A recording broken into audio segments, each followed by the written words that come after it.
Okay, so about a month ago, Tim Pool hosted a discussion between Whatifalthist and Scott Greer about whether or not America was going to have a civil war. For those of you who've been living under a rock and you don't know who Tim Pool is basically an independent journalist who rose to prominence during Occupy Wall Street. He filmed Occupy Wall Street. Now, I guess you could say he's like a moderate in the political space on YouTube, and he hosts a podcast. What about his? I've done videos on him before. He is a YouTuber who has an interest in history, who has some ideas I disagree with. Scott Greer is also someone I tend to disagree with. He is basically, I guess you would call him like a pseudo pro-white advocate. He's not very extreme, but you can tell that he feels out of place in the current American landscape, cultural landscape, where I guess white males are losing cultural dominance. And anyway, the video I am talking about in this I'm reviewing is one in which Tim Pool hosted Scott Greer and Whatifalthist discussing whether or not there's going to be a civil war in the United States. With Scott Greer arguing there will not be in the next year, and Whatifalthist arguing there will be. Both of these people basically hold very similar political views, but what's interesting is what I believe drives Scott Greer to argue there will not be a civil war, and Whatifalthist arguing there will be. And it just reinforces my conclusion that Whatifalthist is not as great as people think it is. Fundamentally, I think the reason why Whatifalthist believes there will be a civil war and Scott Greer believes there will not be a civil war is because Scott Greer is his ideas and his philosophy and his view of history and politics is much more rooted in reality. With Whatifalthist, he's much more abstract, and it's his ideas of history and philosophy in society is much more theoretical. And the reason for this is because Whatifalthist is fundamentally what I believe to be antisocial and less attractive. You can tell this is someone who sympathizes with people like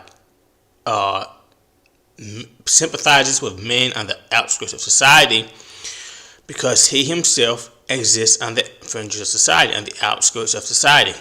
He's not very attractive. He's not very well spoken. You can tell he spends a lot of time by himself and books and like online and stuff. This is directly in contrast with Scott Greer. Scott Greer, he is very well kept. He is what you could be considered traditionally, like he is what we would traditionally be described as handsome. He's well spoken.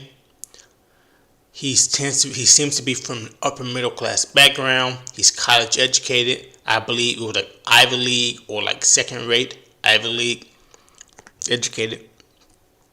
So you can see there's a giant contrast between these two. Scott Greer is also a little older. There's a contrast between these two.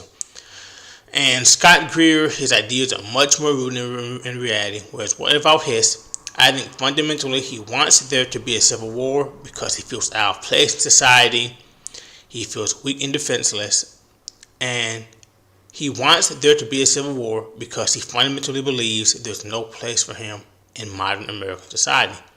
Whereas Scott Greer, I think he mostly just feels out of place because of the current cultural, white males, white people in general, white Americans are losing cultural dominance in American society. He feels out of place because of that, and he's a conservative. I don't think he's a traditionalist. I think he's just like a moderate conservative Republican. He's probably a conservative because he believes it would create a more orderly society. Whereas Whatifalthist, I believe he's more of an authoritarian. Both of them seem to be a little hostile to immigrants and those of like different cultural and racial backgrounds. But I think for different reasons. I think Scott Greer, he views these people as like intrusive, whereas I believe Whatifalthist views himself to be fundamentally inferior to them. And he deals with this inferiority complex by projecting a sense of superiority. And he develops this sense of superiority around himself by surrounding himself with the quote unquote great deeds of like Western history and stuff and Western culture. But fundamentally, this comes from a position of weakness. He's obsessed with history and Western history, quote unquote Western history, if that even exists, because he fundamentally isn't really that great. And he builds his identity around Western history because fundamentally, I believe he knows he's someone who is not very impressive in the modern world.